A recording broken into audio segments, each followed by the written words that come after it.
অন্তর্বর্তীকালীন সরকার ক্ষমতা গ্রহণের পর বাংলাদেশের পররাষ্ট্রনীতিতে স্পষ্ট পরিবর্তনের ইঙ্গিত মিলেছে। একপাক্ষিক নির্ভরতা কমিয়ে জাতীয় স্বার্থকে অগ্রাধিকার দেওয়ার অংশ হিসেবে পাকিস্তানের সঙ্গে সম্পর্ক উষ্ণ করার উদ্যোগ জোরালো হয়েছে।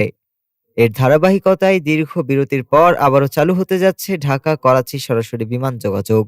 পাকিস্তানের সংবাদ মাধ্যমের তথ্য অনুযায়ী পাকিস্তান সিভিল এভিয়েশন অথরিটি রাষ্ট্রীয় পতাকাবাহী সংস্থা বিমান বাংলাদেশ এয়ারলাইন্সকে এই রুটে ফ্লাইট পরিচালনার আনুষ্ঠানিক অনুমতি দিয়েছে। প্রাথমিকভাবে চলতি বছরের ৩০ মার্চ পর্যন্ত ফ্লাইট পরিচালনার অনুমোদন দেওয়া হয়েছে। চলতি মাসের শেষ দিকেই সরাসরি ফ্লাইট শুরু হতে পারে বলে সংশ্লিষ্ট সূত্র জানিয়েছে। পাকিস্তানে নিযুক্ত বাংলাদেশের হাইকমিশনার ইকবাল হোসেন খানের ভাষ্য অনুযায়ী করাচি রুটে সপ্তাহে ৩টি ফ্লাইট চালুর প্রস্তুতি চলছে। একসময় নিয়মিত চলাচল থাকা এই রুট পুনরায় চালু হওয়াকে দুই দেশের কূটনৈতিক ও যোগাযোগ সম্পর্ক স্বাভাবিক করার গুরুত্বপূর্ণ পদক্ষেপ হিসেবে দেখা হচ্ছে। ডেস্ক রিপোর্ট, আজ বার্তা।